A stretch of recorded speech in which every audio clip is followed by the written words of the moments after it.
Well, knowing now over 50 games at the NHL level under your belt, your play obviously has been improving. How much did it mean to you that your coach and your coaching staff showed confidence in you? That as your play was getting better, the numbers didn't necessarily follow right away.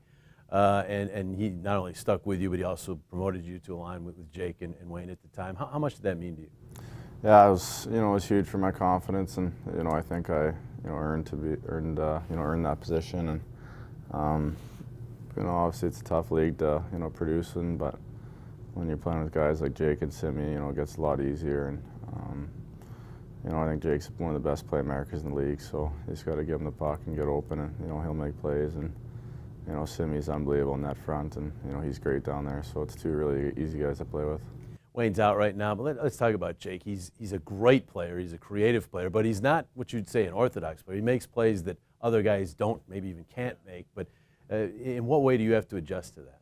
Well, he's a different player. He's the first player, guy that ever played with that tells you not to support the puck when he has it. He likes to spread the zone out, and he's the only guy that I've ever seen that can fight off three guys and still make a play. So.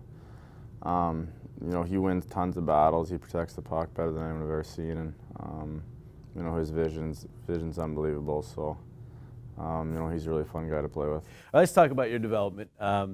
No secret, you grew up in a hockey family. Your dad and uncle, NHL players. What's your very first memory of hockey? Probably just skating on the rink in my backyard. That was probably the first thing. I remember when I first started skating, I hated it, and I was crying the whole time when my dad was trying to get me to get on the ice, and I don't know, maybe it was 4 when I played on my first team, and I loved it ever since then. And I remember my uncle scoring one NHL goal, watching it on TV in the basement with my dad, and that was the only memory I ever had of him playing. But that's kind of something I remember from when I was being a kid there. So that's cool. So you cried the first time you were... Yeah, I hated it. I didn't want to go at all. So. Thankfully, you got over that. We're all happy about that. Exactly. All right, I read a story when you were 7 years old, you were watching Hockey Night in Canada, and you were actually dissecting plays already. You were talking to your father, your uncle, some of your family members about, why didn't this player do this, do that? Is that something that you just had, that hockey IQ, that break down the game kind of thinking? Yeah, I think I was just kind of, born with that. I don't even remember, doing that. I think I was just... just watch hockey a little more, in depth than other kids would, and I always ask my dad and my uncle questions about, players and guys that my uncle was coaching and stuff like that. So I don't know if I just loved the game more than other kids or was more focused on it, but I think it was just something I was born with. Now, it's great to have, obviously, a dad and uncle who played in the NHL, and your family's so athletic.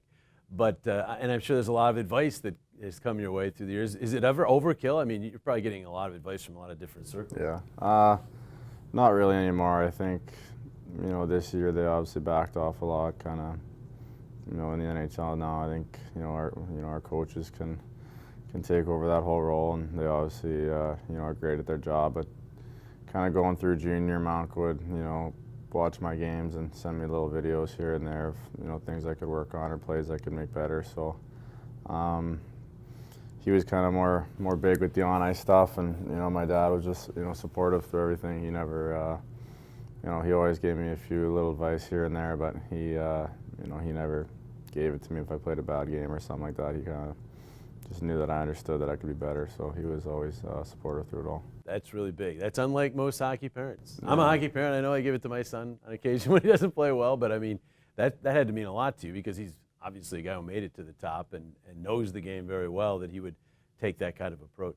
Yeah, I think he just noticed at a certain age that I was pretty hard on myself already, and noticed when I played bad, I would already be pretty down on myself. But there's a few times where I thought I played better than I did, and he'd let me know that still wasn't good enough. So he was huge for me.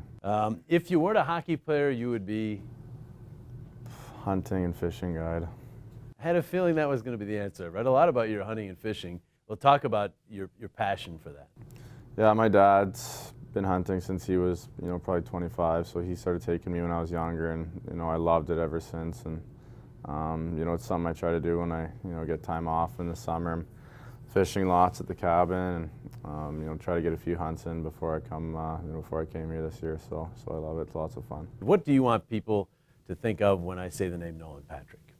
Should probably just be a good person, a good teammate. It's kind of the main thing for me. Obviously, you know, on the ice, the fans love to watch you play, and that's something that you know, they always support you with. But I think being a good teammate and good person off the ice is one of the most important things.